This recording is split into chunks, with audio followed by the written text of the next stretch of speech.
Hey, are you watching this video without being subscribed?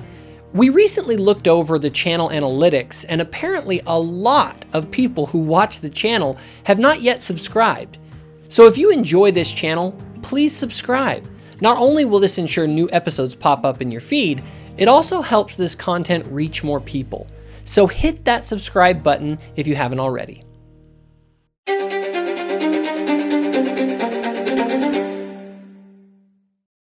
So throughout this year, I have had a series of really strange interactions with the prominent ex-Mormon life coach, John Dehlin. It all started earlier this year when I got a text message from a friend telling me John was talking about me on his channel and that John seemed upset. Yeah, I'll just add, Jacob Hansen, that, you're so confident, you're so strident on your YouTube channel and on the internet. So learn a little bit about your own history before you go on your bigoted rants that are hurtful, that only display your ignorance. And if you were such a bigoted jerk in the way you treat people, I would want to be kind and compassionate with you. But you're so offensive and heinous in your level of discourse that it's really hard to have compassion for you. That's why I'm confused. Mormon Church, why are you not punishing people like Jacob Hansen? I couldn't help but feel like this was all a little ironic given John's past statements. And even I feel like I try and bring compassion because I don't think you see me belittling people that belittle me. I don't think you see me even arguing with people. Now, I've always found it funny when people talk about other people online instead of talking to them. And just so you know, I almost always reach out to the people I talk about on my channel first to see if they're willing to talk directly with me. But to be fair, luckily, John did explicitly invite me onto his show. Okay, that's how I feel, Jacob Hansen. I invite you to come on Mormon Stories and we'll have a conversation. And I promise to treat you respectfully. So shortly after he made this invite, I reached out to him to take him up on the offer. And that's where things got a little strange. He initially responded seemingly willing to do some kind of an interview, but then he would wait weeks to respond about specific times and dates, and then eventually he began telling me that he was having second thoughts because he feared that I lacked empathy. He also told me that one of the videos that I had up on my channel was a little too personal for him, and he asked if I would take it down. So, as an act of good faith, I did. Still, that wasn't enough. He kept playing games and delaying and asking me if I had an empathetic side that he could see. And eventually, it just seemed like he was playing emotionally manipulative games, so I left the matter alone as I had other big projects to work on. A few months later, I saw John do an interview with the Paul brothers, and it affected me.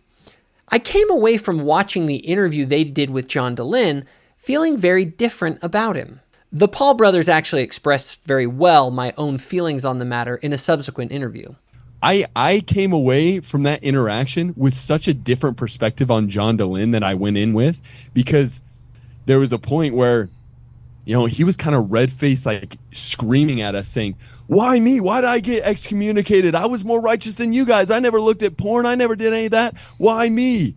And I saw this dude is actually trying to do good, and someone hurt him. I don't know if it was someone, I don't know his full experience, but I just felt like this incredible, John Dehlin is a human being, a child of God that for some reason can't reconcile some things and greatly holds on to a lot of things that he got from the church. Mm-hmm. But I don't know, maybe. So he may be trying to do good, but I think that he's not. That just want to make that clear. I don't think he's faking it. And that's something that's really good to know. I don't think that he thinks he's doing something evil and he's pretending that he thinks he's doing something good, which is helpful to know about somebody, right? He genuinely thinks that what he's doing is good. You see, I had always thought of John Dehlin as someone who deeply hated the church.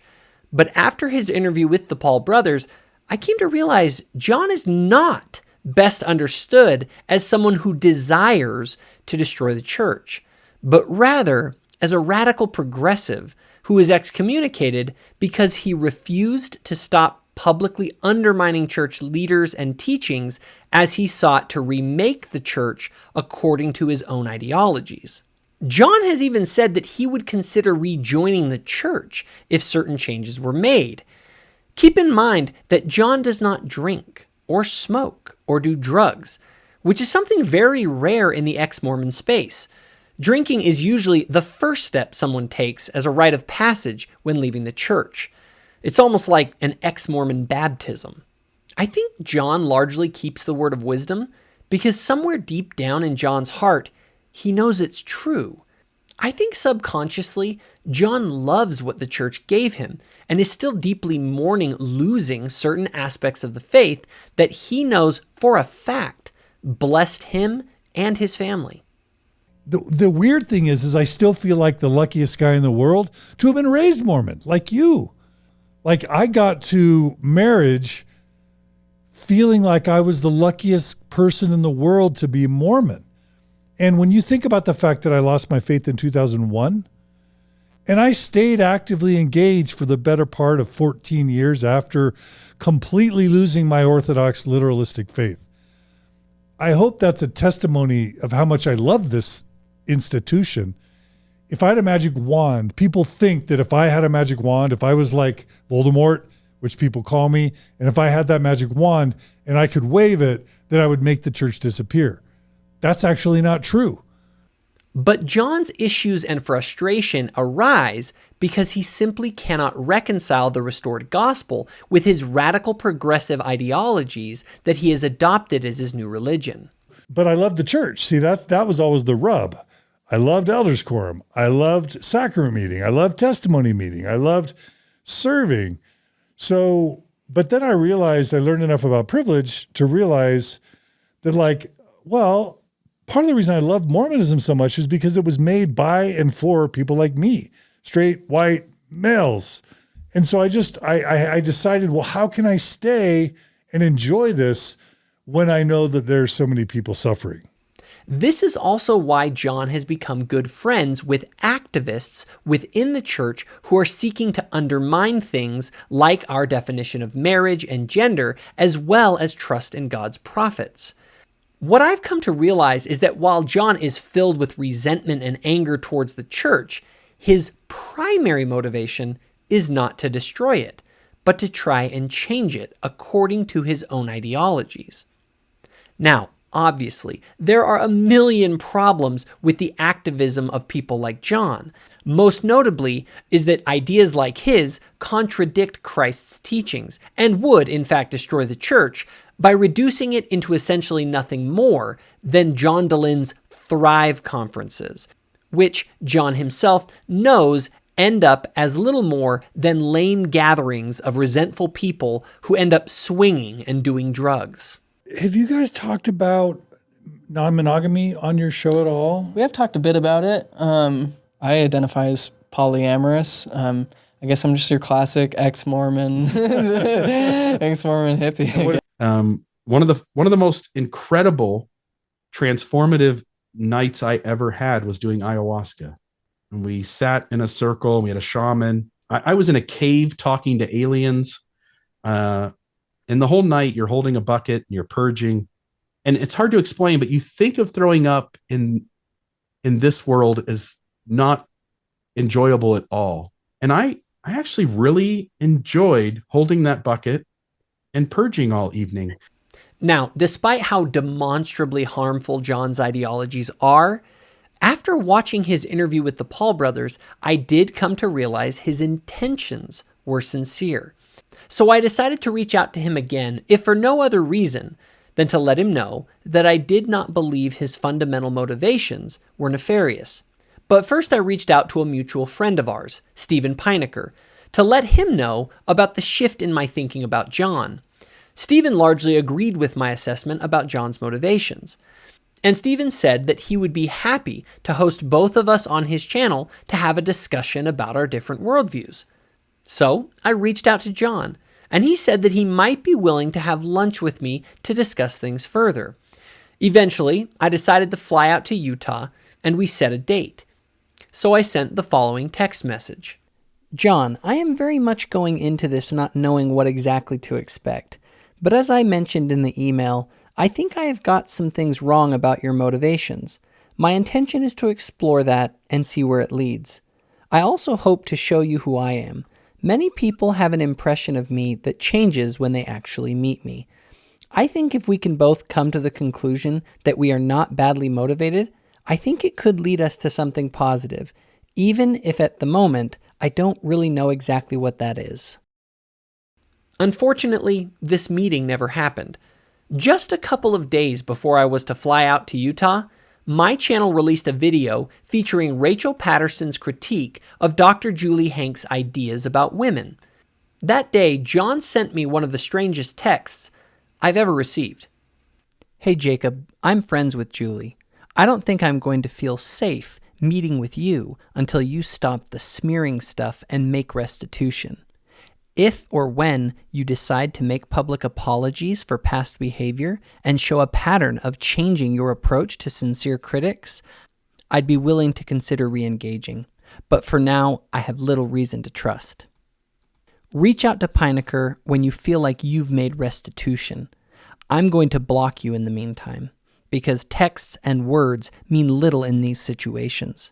A change in behavior is really all that I can trust at this point. I'm going to have to cancel our lunch date, unfortunately. All the best. I hope you are able to develop empathy for our points of view someday. So why am I sharing this? Well, first off, because John publicly said this. I invite you to come on Mormon Stories and we'll have a conversation. And I promise to treat you respectfully. But as you can see behind the scenes, things are different. During this whole thing, I was just sitting there thinking, John, are we teenage girls or something? Why don't we just have a conversation? I think it's important for people to know the sort of emotionally manipulative behavior that people like John engage in. You see, I'm making this video because John decided to publicly attack me and call me an ignorant, bigoted jerk in front of hundreds of thousands of people who watch his channel. And if you weren't such a bigoted jerk in the way you treat people, I would want to be kind and compassionate with you, but you're so offensive and heinous. So to set the record straight, I think people should know that I have been perfectly willing to have a conversation with John Dehlin since day one. I don't bite. I know how to have civil conversations with people with wildly different worldviews. I do it regularly on my channel. So what I propose is that we have a conversation on neutral ground on our mutual friend Stephen Pinecker's podcast, and that we simply discuss the nature of our different worldviews and how those worldviews shape our relationship with the church and those around us. In the end, I think people should know that I do firmly believe in peacemaking, though we should not seek peace at any price. And I want everyone to know that I do not view John Dehlin as my enemy. I view John as my brother, a brother who, after leaving Christ, is hurting, and who, because of that hurt, is dedicating his life and financial living to deconstructing faith and replacing it with harmful ideologies. Our Savior said that by their fruits ye shall know them.